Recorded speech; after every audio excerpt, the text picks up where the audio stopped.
There are approximately 1.1 million households in housing stress in Australia today. Some households spend more than 60% of their gross income meeting their housing costs. We have a real problem here in this country. The National Housing Supply Council, their 2010 report said we are almost 200,000 homes undersupplied, and we will need a further 3.2 million by 2029. And in all of this, if you ask the question about, well, we don't have the organisations to do this, my response would be, well, let's go and build them, and let's make them out of the existing capabilities that we have. Sure. Architects, I'm convinced, can actually design and develop the solutions that will supply high-quality living spaces at an affordable price into the future. What we wanted to do was to create a neighbourhood here. We didn't want to create an apartment building. You go into the foyer in this building, you go up in the lifts, you will be alongside people who are public housing tenants. You'll go alongside people who've bought their house or their apartment off the property locator because they're earning 60 grand a year or less, that you have to be eligible to buy those properties. Or you're going to be standing next to someone who's renting it at 80% of rent because they are an eligible renter under the National Rental Affordability Scheme.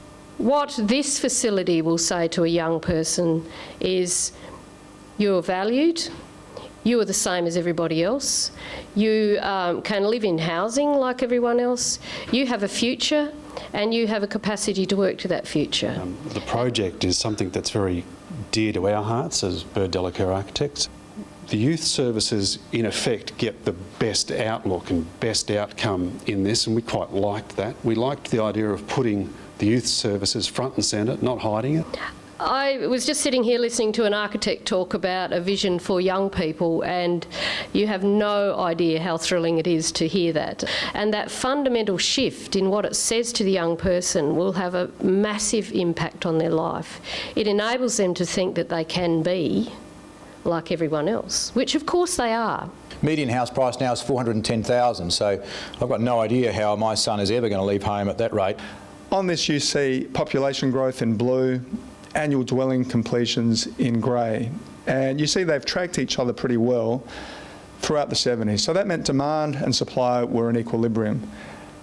From mid-2000s, you see we've had a big uplift in population growth, yet the dwelling completion numbers have essentially come down in a major way. So there's a massive gap there, huge disequilibrium. In thinking of affordability and sustainability, we have to stop thinking about only welfare recipients. We have to think about the people who service in shops, the people who are our social workers, our nurses, our carers in the community. There are an enormous amount of people in Australia who don't earn $60,000.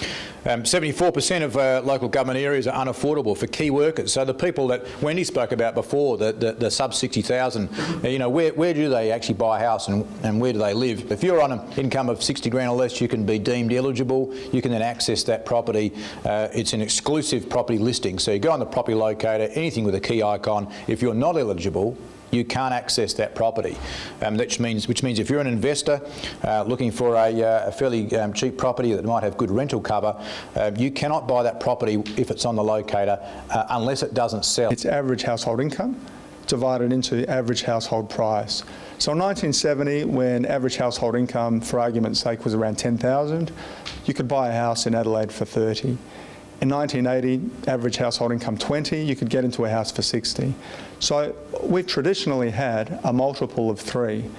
We're now up to 7.4. That makes Adelaide more expensive in relative terms than New York and London. We have a deep structural problem in Australia. It's not short term, it's not 2 or 3 or 5 years, it's jumped up over 20 years.